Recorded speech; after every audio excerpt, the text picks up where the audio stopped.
Walking into Mount Mary University's art room was a colorful experience. It had a very bright and welcoming atmosphere. Everyone was working diligently on their projects. One woman, in particular, Heidi Howard, is not a normal art student.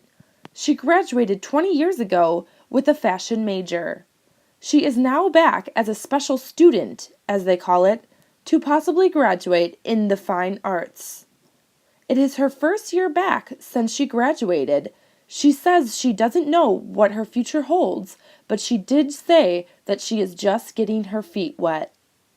Heidi Howard has many pictures to show, but one meant a lot to her.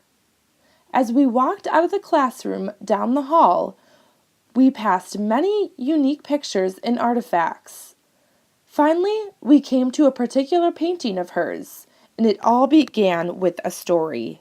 We found this letter that was from a man in the Civil War to his daughter, his very young daughter. And for a while we didn't know who it was, so I kept digging and digging. It's her father. He passed away during the Civil War, and it orphaned her because her mother died 6 months after she was born.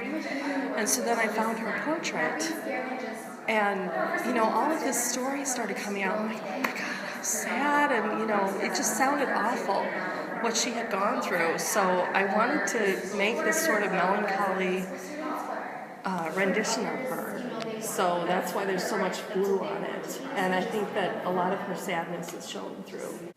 The painting had a lot of great detail, with monotone colors of blue, which made her great-great-grandma show how she was feeling in that particular picture.